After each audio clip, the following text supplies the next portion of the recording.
यह जानना अति जरूरी है कि मनुष्य शाकाहारी है या मांसाहारी है।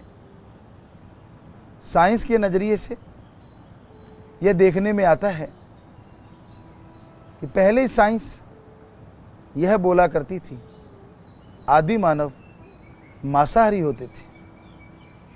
हमने पढ़ा, उस दौर में जिसने भी पढ़ा यही पढ़ा कि आदि मानव मांसाहारी होते थे। लेकिन हमारे धर्मों में, हमारे वेदों में, हमारे पाक पवित्र ग्रंथों में साफ लिखा था आदमी शाकाहारी था और शाकाहारी है। पर साइंस ने नहीं माना। साइंस में ये चैप्टर आया, ये पढ़ाया गया कि आदि मानव मांसाहारी होते थे। काफ़ी बहस हुई इन मुद्दों पे, काफ़ी चर्चाएं चलती रही, लेकिन आज के दिन में, आज के समय तक साइंस ये मान चुकी है कि आदि मानव शाकाहारी होते थे। तो कई लोगों के अंदर ये भ्रम बना रहता है कि अगर मांस अंडा नहीं खाएंगे तो पावर, शक्ति नहीं आएगी।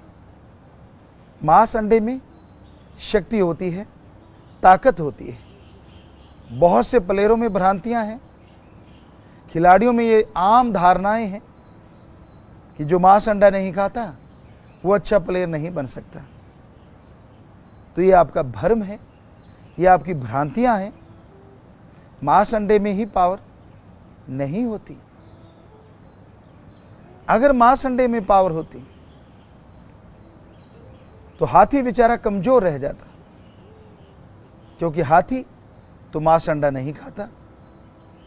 इस धरती पे आज के समय में सबसे शक्तिशाली कोई है तो वो हाथी है। कई जंगलों में ये देखा जाता है कि हाथी के ऊपर 2-4 शेर चढ़ भी जाएं तो हाथी का कुछ बिगाड़ते नहीं। हाथी उनको लेके दौड़ जाता है। घोड़ा शुद्ध शाकाहारी है, कहते हैं उसके ऊपर भी जल्दी से तो शेर अटैक करता ही नहीं। अगर कर भी दे और उसकी पीठ पे ऐसा चढ़ जाए तो वो उसको पछाड़ता हुआ, गिराता हुआ भाग जाता है। तो आज धरती पे शाकाहारी जीवों में ज्यादा शक्ति है, चाहे वो हाथी है, चाहे वो गैंडा है, चाहे वो घोड़ा है, ऊंट है, कंगारू है। सब शक्तिशाली जीव शाकाहारी हैं, जो इस धरती पे चलते हैं, धरती पे पाए जाते हैं। क्योंकि शाकाहार में वाकई बहुत शक्ति है। उदाहरण के तौर पे जो मसल बनते हैं वो प्रोटीन से बनते हैं। और ये देखने में आया है अंडे में जो प्रोटीन होते हैं लगभग 12 से 15% माने जाते हैं। और मीट, चिकन में जो प्रोटीन होते हैं वो 22 से 24% माने जाते हैं। जबकि चने की दाल, मैसूर की दाल, मूंग की दाल, मूंगफली, इनमें जो प्रोटीन माने जाते हैं लगभग 24 से 30% होते हैं। शक्ति के लिए खाना हो, प्रोटीन के लिए खाना हो तो आप सोयाबीन या दूध से बना प्रोटीन ले लीजिए, जो लगभग 42 से 45% प्रोटीन उनमें पाया जाता है, जो कि अंडे से 3 गुना ज़्यादा है और मांस से लगभग दुगना है। तो शाकाहारी चीज़ों में बहुत शक्ति होती है। हमारे धर्म भी यही बोलते हैं कि शाकाहारी भोजन लें, मांसाहार को त्याग दें। मांस मछुरी आखात है सुरापान के हेत, ते नर जड़ से जाएंगे जो मूली का खेत। बकरी पाती खात है ताकी काडी खाल, जो बकरी को खाते हैं ताका कौन हवाल। मांस अंडा समूल नष्ट करता है। जिस तरह बकरी पाती खाती है, घास फूस खाती है और उसकी भी चमड़ी उल्टी करके उतार लेते हैं, इसलिए हमारे धर्मों में बोला कि उसका कोई इतना दोष नहीं था, उसका यह हश्र हुआ, जो उस बकरी को खाएगा उसका हश्र क्या होगा। कई लोग कहते हैं आप भी तो सब्जियां खाते हैं, पेड़ पौधों में भी जान होती है। तो पेड़ पौधों में जान होती है, इसमें कोई दो राय नहीं, लेकिन उनमें आत्मा मृत प्राय होती है। 99% वो आत्मा मृत प्राय होती है, मरनासन। और दूसरे शब्दों में उनसे फल फ्रूट लिए जाते हैं, साग सब्जी ले लेते हैं, लेकिन बेल को तो नहीं उखाड़ के फेंकते। और जब आप बकरा, मुर्गा ऐसी चीजें खाते हैं, क्या आप उनका बीज रखते हैं? क्या आप उनका समूल नष्ट नहीं कर देते? तो इसीलिए साग सब्जी जो खाना है लोग खाते भी हैं, उनका बीज भी रखते हैं। उसको मिलाना, मांस अंडा को मिलाना कहीं भी तर्क संगत नहीं है। पेड़ पौधों पे फ्रूट लगता है और वो फल फ्रूट जब पक जाते हैं, कच्चे भी अगर तोड़ लेते हैं तो पेड़ों को तो नहीं उखाड़ा जाता। और आप जिस भी जीव की हत्या कर देते हैं उसका समूल नष्ट कर देते हैं। पहले पशु मर जाते थे तो लोग उसका चमड़ा उतारते थे, मांसाहारी जीव खा जाते थे। लेकिन आज के दौर में लोगों को वैसा भोजन भी परोस दिया जाता है और आपको पता तक नहीं चलता कि वो कितना बीमारी से पशु मरा, कितने बैक्टीरिया वायरस उसमें थे। और कई बार जो आप अंडा खाते हैं उससे बीमारियां फैलती हैं, फिर मुर्गे मुर्गियों को मारना शुरू करते हैं। तो ये हमारा भोजन नहीं है। साइंस के नजरिए से इंसान का जो पूरा शरीर है वो शाकाहारी है। पूरी ह्यूमन बॉडी स्ट्रक्चर मनुष्य का शुद्ध शाकाहारी है। हाथ को लें तो मांसाहारी जो होते हैं उनके नाखून इतने सख्त, इतने नुकीले होते हैं कि वो किसी भी पशु के चमड़े को फाड़ देते हैं। और आप अगर नाखून किसी पशु के चमड़े पे मारेंगे तो नाखून उखड़ जाएंगे, चमड़े को कुछ नहीं होगा। यही नहीं, जो मांसाहारी होते हैं उनका दोनों जबड़ा हिलता है और जो शाकाहारी होते हैं उनका एक जबड़ा हिलता है। आप चेक कर लें आपके कितने जबड़े हिलते हैं। हमारे ख्याल से एक ही हिलता है। यही नहीं, आंतड़ियों का जो सिस्टम है, मांसाहारियों की जो आंत होती है वो छोटी होती है और शाकाहारियों की आंत बहुत लंबी होती है। मांसाहारी जीव जब मांस खाते हैं तो वो जल्दी डाइजेस्ट होके चला जाता है, पर शाकाहारी जीव जब मांस लेते हैं तो मांस को पूर्णतः डाइजेस्ट होने में, हजम होने में कम से कम 36 से 48 घंटे लगते हैं। 36 to 48 आवर्स टोटली डाइजेस्ट होने में, क्योंकि बहुत लंबी आंत होती है। और ये मांस जितनी देर उन आंतड़ियों में रहता है उसमें बैक्टीरिया वायरस पैदा हो जाते हैं और वह बैक्टीरिया वायरस बहुत सी बीमारियों का कारण बनते हैं। डॉक्टरों ने भी ये माना है जो मांस अंडा खाते हैं उनके अंदर 99.9% आंतड़ियों के कैंसर की संभावनाएं बढ़ जाती हैं। मांस अंडा मत खाइए। ये राक्षसी खाना है। पिछले युगों की बात करें तो पिछले युगों में जो लोग मांस अंडा खाते थे, शराब पीते थे, नशा करते थे, उनको जंगलात में छोड़ दिया जाता था और उनका नाम पड़ता था राक्षस या शैतान। बुरा ना मानना, आज के दौर में हमारे धर्मों में जिनको नाम दिया गया था समाज में ही रहते हैं, लेकिन उनको कोई कुछ नहीं कहता। हकीकत तो यही है कि मांस अंडा राक्षस प्रवृत्ति पैदा करता है। डाइजेस्ट नहीं होगा, दिमाग में उत्तेजना आती है, गुस्सा, बात बात पे बेरहमी की भावनाएं घर कर जाती हैं। इसलिए मांस अंडा आदमी के लिए जायज नहीं है। कई लोग कहते गुरुजी हम तो मांस अंडा स्वाद के लिए खाते हैं। हमने कहा अच्छा, कहते जी। तो हमने उनको बोला आपको एक बढ़िया मांस बताएं, अगर आप खाना चाहें।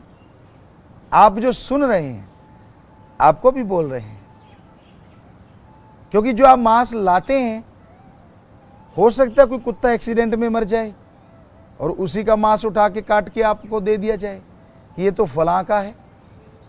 या कोई पशु मर जाए बीमारियों से, उसका मांस दे दिया जाए, तो कितना घातक है। आपको एक बहुत बढ़िया मांस बताएं, सर्वोत्तम मांस के नजरिए से अगर देखा जाए तो आप एक छुरी लीजिए और अपनी जांघ से या अपने शरीर से, यहां से आपको लगता है कि फालतू है, वहां से मांस काटिए, उसको तल के खा के देखिए कैसा मजा आता है। नहीं, क्यों?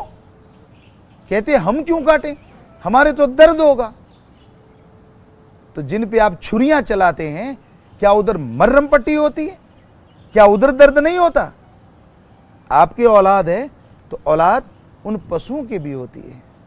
आपको दर्द होता है तो दर्द उन जीव जंतुओं के भी होता है जिन्हें आप खाते हैं। जीभा के स्वाद के लिए आप जीवों पे अत्याचार करते हैं, ये बिल्कुल गलत है। हमारे हिंदू धर्म में साफ स्पष्ट मना किया गया कि मांस अंडा इंसान के लिए नहीं बना,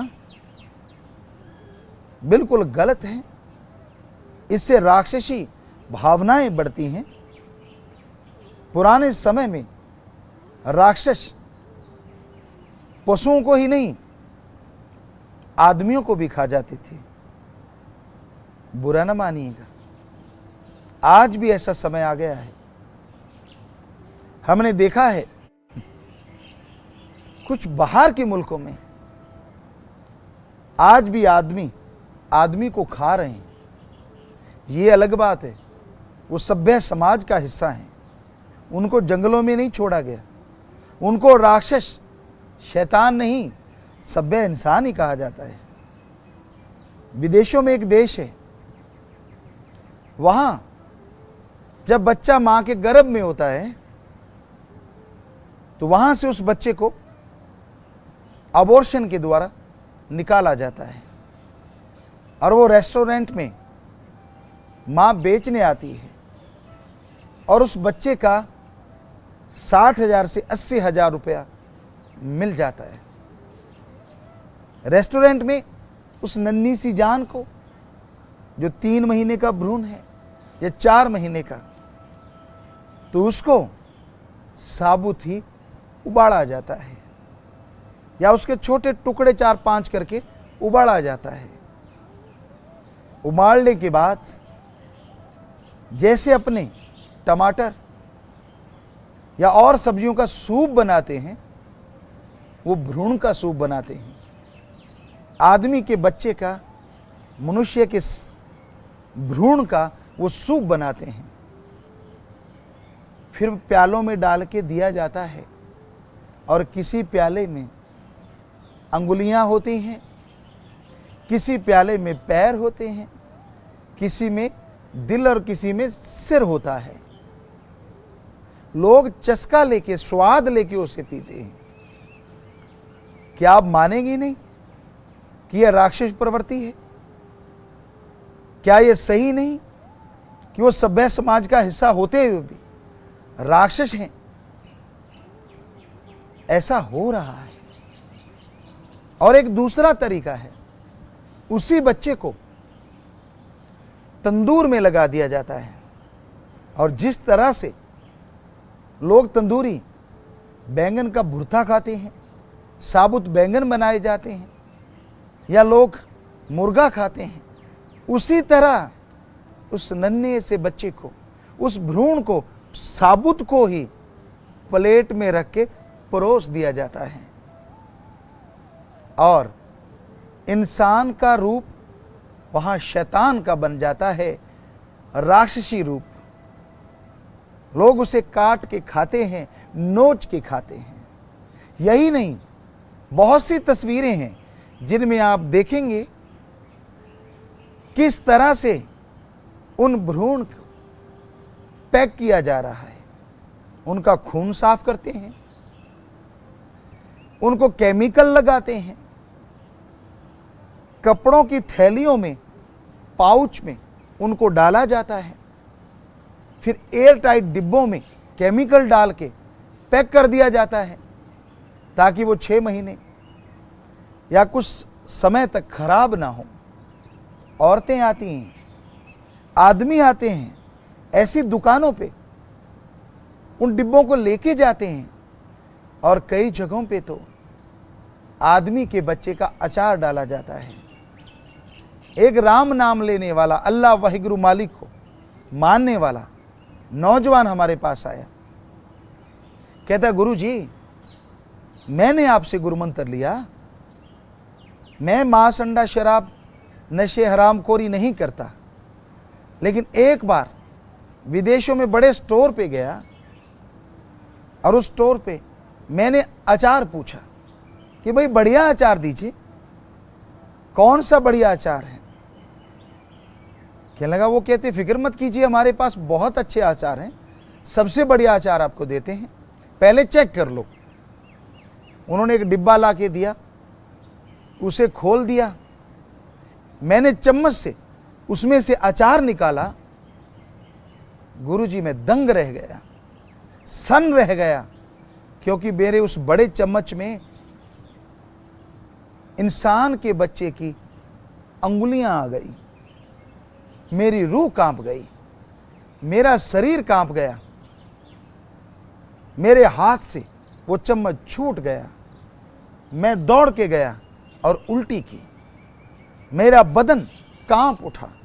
वो दृश्य मेरे दिलो दिमाग को झंझोड़ने लगा, और मैं कई दिनों तक ढंग से सो नहीं पाया, खा नहीं पाया। जरा सोचिए, एक नॉर्मल इंसान के साथ ऐसा रिएक्शन होता है, और जो खाते हैं, क्या वो इंसान है? क्योंकि हमारे धर्मों में इंसान की परिभाषा कुछ और है। इंसान किसे कहा जाता है? इंसानियत का क्या मतलब है? हमारे धर्मों में लिखा है, सर्वधर्म की बात करें सीधे सीधे शब्दों में, किसी को दुख दर्द में तड़पता देख के उसके दुख दर्द में शामिल होना और उसके दुख दर्द को दूर करने की कोशिश करना, इसी का नाम इंसानियत है, इसी का नाम मानवता है। पर हमने देखा कुछ और मंजर, जिसे हमारे धर्म कहते हैं किसी को दुख दर्द में तड़पता देख के, किसी को दुख दर्द में चिल्लाता देख के ठहाके लगाना, खुश होना, इसका नाम इंसानियत नहीं, ये राक्षसीपन है, शैतानियत है। और ऐसा मंजर हमने देखा। क्या देखा? लोग मुर्गे की गर्दन मरोड़ते हैं, वो मरता नहीं बेचारा, और उसको छोड़ देते हैं। वो तड़पता हुआ उछलता है, कुरलाता है, चिल्लाता है, और आदमी नशे में धुत ठहाके लगाते हैं, खुशी मनाते हैं। अरे वो जीव तड़प रहा है और आपको खुशी आ रही है। आप इंसान कहलाने के हकदार तो नहीं। धर्मानुसार आप शैतान हैं, आप राक्षस हैं। मालिक का नाम लिया जाता है, उस मालिक का नाम लेने के बाद उनको तड़पा तड़पा के मारना गलत है। जैसे हमारे हिंदू धर्म में ये लिखा, वैसे ही सिख धर्म में लिखा, ईसाई धर्म में पढ़ा, इस्लाम धर्म में पढ़ा। कई कहते हैं कि महापुरुषों ने तो हमें ये कहा है मेहनत करके मारें, हक हलाल से खाएं, और ये हुक्म है कि पशु जो 4 पैरों वाले हैं वो हम पे मेहनत करके मारें, हलाल करके खाएं, या मालिक का नाम लेके ओम हरि अल्लाह वाहिगुरु का, तो कोई हर्ज नहीं।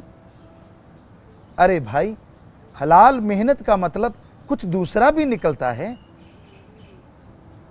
कि उन पशुओं का आप दूध पिए, उन पशुओं पे सवारी कर सकते हैं, उन पशुओं से आप जमीन जोत सकते हैं, और उन पशुओं से आप बिजनेस व्यापार कर सकते हैं। क्या ये मेहनत हक हलाल में नहीं आता? कड़ा परिश्रम में नहीं आता? क्या इस तरह से आपके ऊपर वो जायज नहीं है? सोचने की बात है। मर्जी आपकी, हम किसी के धर्म में दखल नहीं देते। जो भी हमें समझ आया रूहानियत सूफियत के अनुसार वो आपकी सेवा में अर्ज कर दिया है।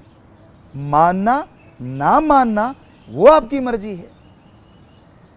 और बाहरी तौर पे भी हमने जो देखा है, जो लोग खून से सन जाते हैं, जो लोग मांस खाते हैं, यानी जीव हत्या पल में कर देते हैं, उनके लिए आदमी की हत्या करना भी कोई नई बात नहीं होती। वो बेरहम हो जाते हैं। हमने कई जगहों पे ये देखा। हमारे पास फोटो आई, आपको दिखाते हैं ऐसी फोटो जिनमें लोग जिंदा पशुओं की मेन नर्व काट देते हैं और फिर बर्तन ले लेके दौड़े चले आते हैं। खून का फुवारा छूटता है और वो बर्तन में खून डाल रहे हैं। छोटे छोटे बच्चे वहां से कप भर भर के खून पी रहे हैं। जोक तो सुना है लग जाए खून पी जाती है, पर यह भी सुना है कि उसका इस्तेमाल गंदा खून निकालने में किया जाता है। ये तो जोक से भी बदतर जीवन हो गया। राक्षस शैतान का भी पुराने समय में कोई दायरा होता था। उस दायरे में अगर कोई जाएगा तो राक्षस शैतान नहीं छोड़ता था। पर अगर राक्षस शैतान सभ्य समाज में आता था तो समाज उसे नहीं छोड़ता था। तो आज तो सभ्य राक्षस हैं। वैसे तो इंसान कहलाते हैं, पर सारे उनके क्रियाकलाप राक्षस प्रवृत्ति के हैं। क्या हम झूठ बोल रहे हैं? साइंस भी तो मानने लगी है, वी आर प्योर वेजिटेरियन। फिर आप किसको मानते हैं? धर्म भी कह रहे हैं कि ऐसा मत कीजिए। रहम, जो संत पीर पैगंबर दया रहम की बात लिखता है, क्या आपका जमीर मानता है कि वही संत पीर पैगंबर ये कहेगा कि आप किसी को मार के खा जाओ, किसी को दर्दनाक मौत दो? हो ही नहीं सकता। हमने देखा, हम प्रचार भी करते हैं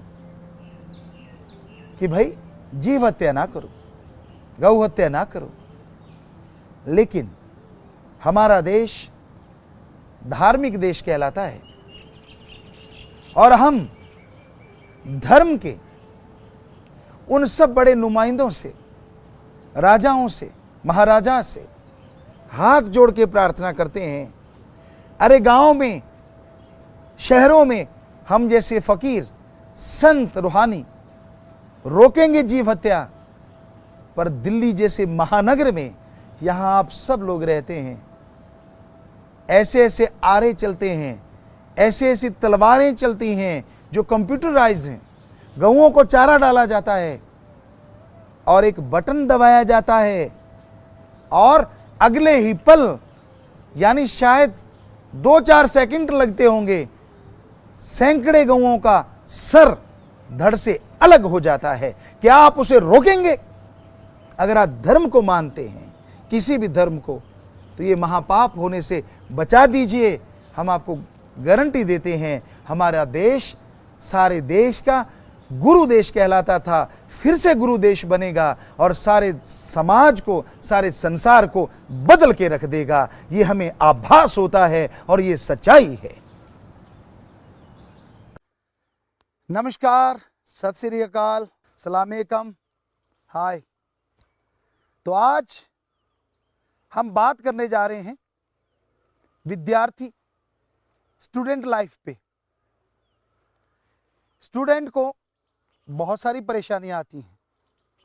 स्टूडेंट सोचता है कि मैं कैसे तरक्की करूं, कैसे पढ़ाई करूं, कैसे गेम खेलूं, पढ़ाई और गेम में कैसे तालमेल रखूं। ये स्टूडेंट में आम बातचीत होती रहती है। आप पढ़ाई करना चाहते हैं और आप चाहते हैं कि याददाश्त शक्ति इतनी हो, आप जो पढ़ें वो आपके दिमाग में फिट हो जाए। तो इसके लिए हम आपको काफी टिप्स देंगे। सबसे पहला टिप्स ये है कि जब आप पढ़ने बैठो तो पढ़ते समय आपका ध्यान एकाग्र होना बहुत जरूरी है। जिस तरह एक कहावत है हमारे यहां, अर्जुन ने सिर्फ और सिर्फ आंख पे फोकस किया था, उसी तरह जब आप पढ़ने बैठो तो आपका फोकस सिर्फ स्टडी पे होना चाहिए, चाहे वो आप 2 घंटे 3 घंटे जितना भी आप करना चाहें। तो ये फोकस सेट कैसे होगा, यानी एकाग्रता कैसे आएगी? पढ़ने से पहले आप सिर्फ 5 मिनट मेथड ऑफ मेडिटेशन कीजिए। गुरुमंत्र का जाप, कलमा, मेथड ऑफ मेडिटेशन, सिर्फ 5 मिनट। और फिर पानी पी के थोड़ा सा घूमें और बैठ जाएं पढ़ने के लिए।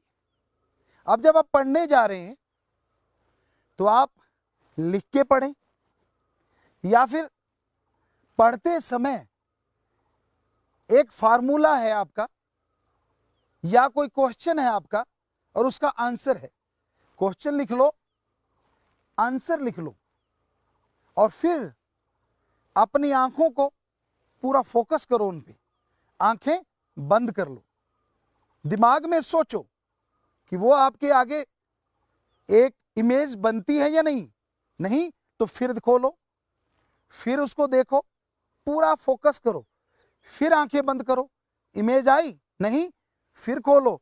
तो तीसरी बार आंखें बंद करते ही वो इमेज आपके सामने आ जाएगी। उस इमेज को देखो और माइंड में फिट कर लो। यकीन मानो, लिखना और ऐसे इमेज अंदर फिट करने से आपकी याददाश्त बहुत बढ़िया हो जाएगी। वो सवाल, वो क्वेश्चन आपके माइंड में फिट हो जाएगा विद आंसर, विद उत्तर के, यानी प्रश्न उत्तर इकट्ठे फिट हो गए। और जब भी कभी वो प्रश्न आएगा तो आपकी मेमोरी में से माइंड आपको निकाल के दे देगा। तो मेमोरी में फिट करना है। पढ़ाई में और भी बहुत सारी चीजें होती हैं। मान लीजिए आप पढ़ रहे हैं, आपकी क्लास बड़ी है, कॉलेज के स्टूडेंट हैं, या डिग्री डिप्लोमे कर रहे हैं, आप डॉक्टरेट की डिग्री हासिल करने जा रहे हैं, कोई कोर्स कर रहे हैं, MBA है, PhD है, और या फिर आप MBBS है, कुछ भी आप कर रहे हैं। तो कई बार होता है स्टडी जो है वो 8-8 घंटे करनी पड़ती है। इस बीच में आपका ध्यान गड़बड़ हो जाता है, आप टेंशन में आ जाते हैं, ऊब जाते हैं, थक जाते हैं, स्टडी बोरिंग लगने लगती है। अगर आपका मकान ऐसी जगह है, यहां से नेचर, कुदरत को आप देख सकते हैं, यानी पेड़ पौधे हों या दूर दूर तक आप निगाह दौड़ाएं, कोई जंगलात हो, समुंदर हो, कोई ऐसी जगह, या फिर आपकी इंटरेस्टिंग की कोई चीज जिसे आप पढ़ लें, थोड़ा देख लें, घूमें। अगर रात का समय है तो बड़ा आसान है, आप मकान के ऊपर जाइए, या आपकी खिड़की में से दिख रहा है तो चंद्रमा देखिए, तारे देखिए, आसमान देख लीजिए कुछ देर के लिए, पानी पीजिए, फिर से वो 5 मिनट मेथड ऑफ मेडिटेशन कीजिए, थोड़ा फिर आसमान को या कुदरत को देख के, प्रकृति को देख के फिर से पढ़ेंगे तो आपका कंसंट्रेट वापिस आ जाएगा और जो भी आप पढ़ेंगे वो आपकी मेमोरी में फिट होता जाएगा। कई बार होता है कि सुबह की जो स्टडी होती है वो सबसे बढ़िया होती है। सुबह अगर आप स्टडी करें तो उसका मुकाबला नहीं है। सुबह स्टडी करने से इंसान के दिमाग में जल्दी फिट बैठती है, क्योंकि साइंस ये मान चुकी है, जब आप सही टाइम पे रात को खाना खाएं 8 बजे 9 बजे और सुबह 4 बजे जाग जाएं, 4:30 स्टडी करें नहा के, फ्रेश वगैरह होके, और लगभग 6 बजे तक 6:30 बजे तक 2 घंटे भी अगर स्टडी करते छोटी क्लास में, डेली करें ये काम, बाकी 24 घंटे में आपने जो करना है वो करते रहें। स्टडी कर रहे हैं, स्कूल जा रहे हैं, गेम खेल रहे हैं, कोई बात नहीं, लेकिन वो रोज के 2 घंटे जो हैं जब आप पढ़ने बैठो तो कोई और जिक्र नहीं होना चाहिए। इस तरह स्टडी करने से आपके दिमाग में अच्छी तरह से वो फिट बैठेगी। और अगर आप कॉलेज के स्टूडेंट हैं, डिग्री डिप्लोमा कर रहे हैं, तो भी बहुत जरूरी है कि सुबह का समय सबसे बढ़िया होता है, उस समय में ही स्टडी करें। 3 बजे 2 बजे उठ जाएं, 3 बजे से 2:30 बजे से शुरू करें और 7-8 बजे तक फिर चहलकदमी कर लें, घूम लें, खाना खा लें, लेकिन सोना जरूरी है। शाम का जो खाना है दिन रहते रहते खाइए, हम आपको गारंटी देते हैं अगर आप ऐसा करेंगे तो बहुत सारी बीमारियों से भी बचेंगे। और शरीर स्वस्थ है तो आदमी की सोचने की शक्ति भी स्वस्थ होती है। कभी ऐसा नहीं होता कि शरीर अगर बीमार है तो दिमाग बहुत कुछ सोचेगा, ऐसा कभी नहीं होता, बल्कि ऐसा होने से इंसान को स्टडी में बहुत दिक्कतें आती हैं, क्योंकि शरीर साथ नहीं देता, सोच साथ नहीं देती। तो सुबह आप पढ़ने बैठे, पर उससे पहले जरूरी है आप अपनी नींद पूरी कर लें। नींद पूरी करना बहुत जरूरी है। और जैसे आपने दिन रहते रहते खाना खा लिया, तब बैक्टीरिया वायरस बहुत कम होते हैं, और बैक्टीरिया वायरस नहीं होंगे तो जो आप खा रहे हैं वो अच्छे से आपके शरीर में लगेगा। शाम को 7 बजे आपने खा लिया, 8 बजे तक सोने जाएं। जरूरी नहीं है कि सीरियल उसी टाइम देखने आपने, जरूरी नहीं है कि आप फिल्म को उसी टाइम देखें, नहीं, उसको रिकॉर्डेड है, कभी भी देख सकते हो। सो जाएं, 9 बजे तक आप सो गए और अब 3 बजे उठेंगे तो 6 घंटे आप सो गए हैं, तो ये सही है। या 4 बजे उठेंगे तो 7 घंटे सो गए। उसके बाद आप 6 घंटे स्टडी करें 10 बजे तक, अगर बड़ी क्लास है आपकी, और उसके बाद फिर आप दिनचर्या में आप कहीं भी जा रहे हैं या आप कॉलेज जाते हैं या कहीं मार्केट जाते हैं तो उससे अच्छा है। या फिर आप गेम अगर खेलते हैं तो वो जरूर खेलें। यकीन मानिए, जब आप गेम खेलते हैं ना, आपका माइंड फ्रेश होता है। इसलिए स्टडी और गेम दोनों किसी का नुकसान नहीं करते, बल्कि फायदा करते हैं। जब आप स्टडी कर रहे हैं तो दिमाग फ्रेश है, और जब आप खेल रहे हैं तो बॉडी फ्रेश है, क्योंकि बॉडी की जरूरत है पावरफुल। जब आप गेम खेलेंगे तो माइंड तो साथ देगा ही देगा। तो इसलिए इस तरह से आप गेम और स्टडी का तालमेल बिठाएं। हम खेला करते थे, जब भी पढ़ा करते थे शुरू से ही 30 नेशनल गेम खेले हैं, रात को खेलना, लेकिन 4-5 घंटे हम सोते थे और हमेशा 2 घंटे स्टडी करते ही करते थे डेली। और पेपरों के टाइम कोई टेंशन नहीं होती थी, पेपर दे रहे होते थे जब 8th का है, 9th का है, कोई भी पेपर हमने इंग्लिश का दे दिया और वहीं खेलना शुरू कर दिया, क्रिकेट खेल रहे हैं, कबड्डी खेल रहे हैं, या फिर कोई नहीं होता बच्चा तो शॉर्टपुट फेंक रहे हैं, जेवलिन डिस्कस फेंक रहे हैं, तो ये चलता रहता था। लोग बड़े हैरान होते थे कि यार पेपर चल रहे हैं और तेरे को कोई टेंशन नहीं होती। हमने कहा टेंशन किस बात की, जब सारा साल स्टडी की है 2 घंटे डेली, तो लास्ट में कोई अलग से जोर लगाने की जरूरत नहीं, क्योंकि 2 बार रिपीट हो जाता था, 3 बार स्टडी रिपीट हो जाती थी और अच्छे से दिमाग में फिट हो जाती थी। तो इसी तरीके को आप लोग अपनाएं। अगर इसको अपनाएंगे तो यकीनन आप स्टडी के साथ साथ गेमों में भी बहुत तरक्की करेंगे। नेचर का साथ बहुत बढ़िया होता है। ये जो नेचर है, इसको अगर आप अपनी जिंदगी में शामिल कर लें तो आपको स्वस्थ ही नहीं रखेगी, बल्कि आपके माइंड को वो ऊर्जा देगी, आपके माइंड को वो शक्ति देगी, जिसके द्वारा आप स्टडी और गेम में बहुत तरक्की कर पाएंगे। तो इस तरह ये स्टडी के टिप्स हैं, पर इसके लिए भोजन भी तो अच्छा होना चाहिए। आप पूछना चाहेंगे एक स्टूडेंट के लिए बढ़िया खाना कौन सा रहता है? बढ़िया खाना वही होता है जिससे आपको तंदुरुस्ती रहेगी। एक कहावत है, खाएं जो खुद को अच्छा लगे और पहने खुद को भी अच्छा लगे और संसार को भी अच्छा लगे। यह कहावत है। तो खाना वो खाइए जो आपको अच्छा लगता है, लेकिन ये नहीं है कि आप तड़ा हुआ खाते रहें, मसालेदार खाते रहें, कल को आप बीमार हो गए। पर इसका मतलब ये भी नहीं है कि हम आपकी कोई पसंद छुड़वा रहे हैं। स्वस्थ खाना खाना अति जरूरी है, क्योंकि स्वस्थ खाने के बिना बात नहीं बनती। तो स्वस्थ खाने में हमने जो आजमाया, ईश्वर की कृपा से आज भी हम फिट हैं। इसकी वजह है कि हम गौ का, जिसे गौ माता कहें तो गलत नहीं है, क्योंकि वो मां की तरह हमारी संभाल करती हैं। उसका हम दूध पिया करते थे, घी खाया करते थे, हरी सब्जियां बहुत खाते थे, लेकिन गेहूं बहुत कम खाते थे, बहुत कम रोटी। पूरे दिन में अगर कहें तो 3 तोले या 4 तोले आटा, यानी 20 से 40 ग्राम।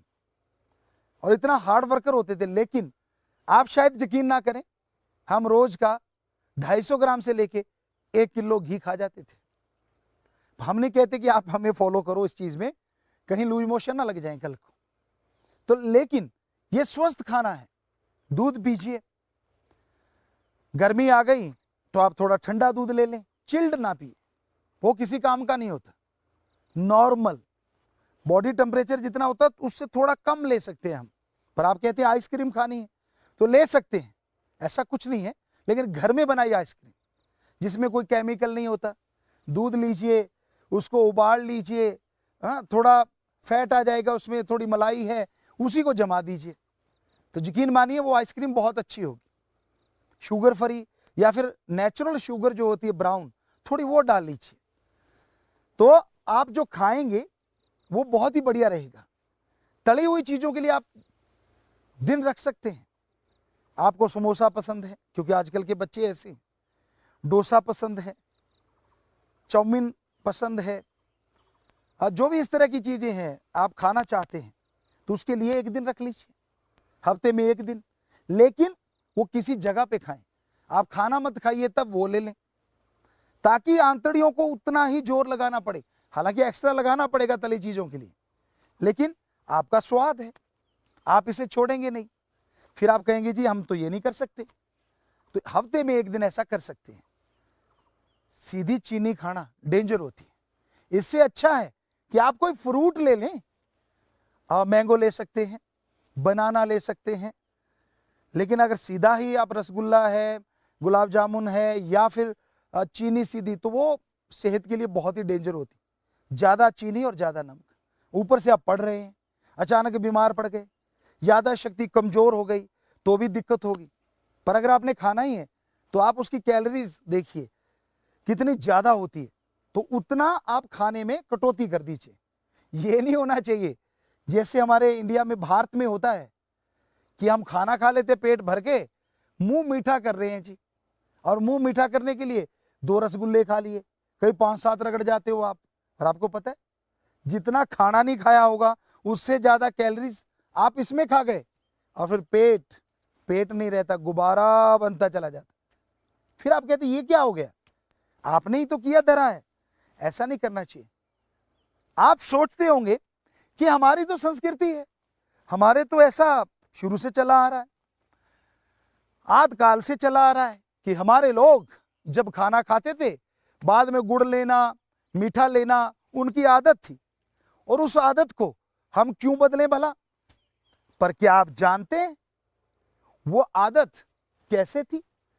सारा दिन बॉडीली वो हार्ड वर्क करते थे, बेहद ज्यादा मेहनत करते थे, और मीठा पता नहीं चलता था किधर गया। खाने के बाद अगर वो मीठा ना लेते तो कैलोरीज पूरी नहीं होती थी, इसलिए हमारे पूर्वज मीठा लिया करते थे। पर आप तो हार्ड वर्क तो करना ही नहीं है, आप तो पढ़ रहे हैं। हाँ, गेम खेल के आए हैं, खाने के बाद अगर वो लेते हैं, और कई बार आप पैर से लेके सिर तक गेम खेलते खेलते पसीने से भर गए, तो उस मीठे का कोई हर्ज नहीं।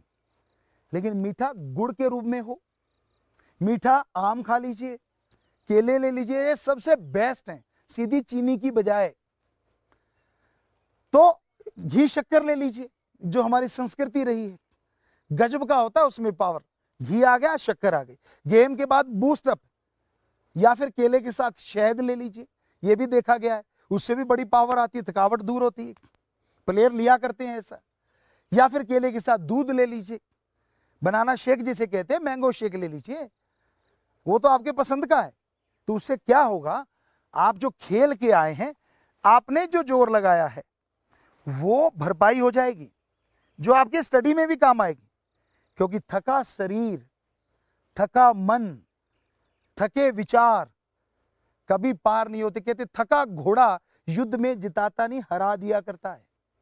तो उसी तरह अगर आपका तन बदन थका हुआ है, आपकी सोचने की शक्ति थक गई है, तो आप ना स्टडी कर पाएंगे और ना खेल में ही कुछ कर पाएंगे। तो बहुत जरूरी है कि पहले शरीर का स्वस्थ रहना, नींद पूरी करें।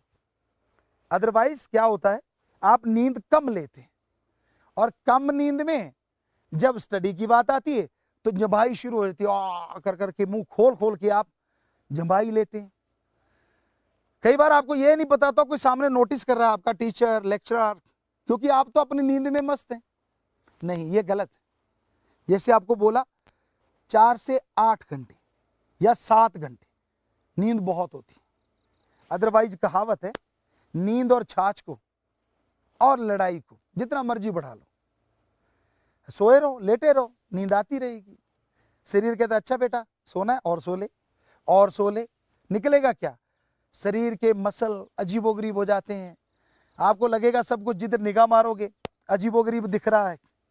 तो आप इतनी देर क्यों सोते हैं? जितनी जरूरत है उतनी पूरी कीजिए, उतना ही खाइए जितना आपका शरीर मानता है। सबसे बढ़िया डाइटिशियन है आपकी बॉडी, आपका शरीर। जब खाने लगते हो ना, शरीर जरूर बोलता है, वो बता देता है कि बस अब ठीक है, पर आप डकार मार के फिर चढ़ा जाते, नहीं भाई मैं तो और खाऊंगा। तो ये बीमारी होना है। तो कहने का मतलब आपकी डाइट आपके अकॉर्डिंग होनी चाहिए। अपने शरीर की सुनो, वैसी डाइट लो, और नींद पूरी लो, यानी 6 घंटे 7 घंटे, बस। इससे ज्यादा तो नींद की जरूरत नहीं है बॉडी को। और खाओ उतना जितना बॉडी चाहे, थोड़ा सा कम खाओ, थोड़ी भूख रख लो, कोई अर्ज नहीं। और खाने के बाद पानी कम से कम 40-45 मिनट ना पियो तो अच्छा है, उसके बाद जरूर पियो, वो आपके हाजमे में काम आएगा। तो इससे शरीर तंदुरुस्त होगा, और जब शरीर तंदुरुस्त होता है तो आदमी की सोच तंदुरुस्त हो जाती है। और एक स्टडी करने वाले को यह बहुत जरूरी होता है कि वो तंदुरुस्त रहे, शरीर तंदुरुस्त रहे, क्योंकि गेम भी तो खेलना है और पढ़ना भी जरूरी है, और हमारे समाज को भी तो स्वस्थ बनाना है। क्योंकि समाज स्वस्थ तभी होगा ना जब आप पढ़ रहे होंगे, जब आप गेम्स में बहुत आगे चले जाएंगे। गेम्स इसलिए बोला एक नहीं, कुछ ज्यादा गेम भी होते हैं। तो ये दोनों का तालमेल इस तरह से आप कर सकते हैं। आपका होमवर्क है, आप थोड़ा पढ़ाई के लिए सीरियस जरूर रहें। जैसे कोई पीरियड खाली होता है उसमें अपना होमवर्क कर लीजिए। हम किया करते थे 45 मिनट का आधी छुट्टी बोला करते, रिसेस टाइम जो भी आधी छुट्टी होती है 45 मिनट की थी, तो हम 15 मिनट में खाना खा के आधा घंटा होमवर्क करते थे और उसमें अपना होमवर्क निपटा देते थे, फिर हम पढ़ते थे। अब स्टडी होती, टीचर आ रहे हैं, स्टडी करवा रहे हैं, कई बार ऐसा होता है कि टीचर लेट हो रहा है, तो हमारा काम होता था जितना टीचर लेट आया उतने टाइम में होमवर्क कर लेना है। एक पीरियड होता था हमारे एग्रीकल्चर का। अब कमरे में एग्रीकल्चर कहाँ से होए, बाहर कोई करवाने नहीं जाता था, तो वो फ्री जैसा होता था, गप्पे क्यों मारे, तो उसमें हम अपना होमवर्क कर लेते थे और वहीं बुक रखते थे, वहीं से खेलना शुरू कर देते थे क्योंकि होमवर्क कंप्लीट है। तो ये तरीके हैं पढ़ाई और गेम का तालमेल बिठाने की। और जब भी आप कभी भी भक्ति करने बैठो, कभी भी आप सुमरण करते हैं, मेथड मेडिटेशन करते हैं, प्राणायाम से करेंगे ना तो कमाल हो जाएगा। हमने कई एपिसोड में उसके बारे में बताया योगा वाले में कि हाँ भाई, अगर आप प्राणायाम से मेथड मेडिटेशन करेंगे तो आपका जो विल पावर है जल्दी बूस्टअप होगा और आप बहुत तरक्की करेंगे।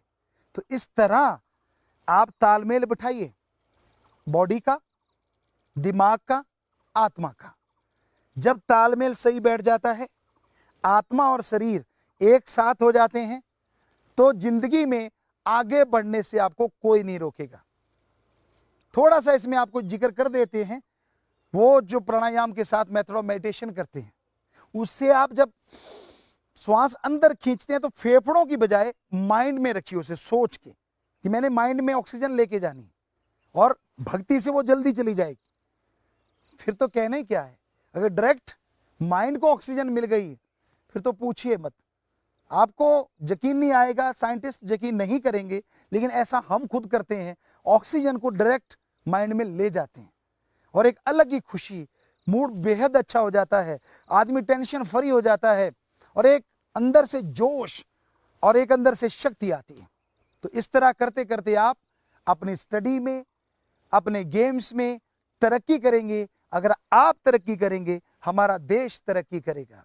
गेम्स में बहुत आगे चाहिए हमें हमारे नौजवान, और पढ़ाई में बहुत आगे चाहिए, ताकि ये देश पूरी दुनिया को राह दिखाने वाला बने, गुरु देश बने।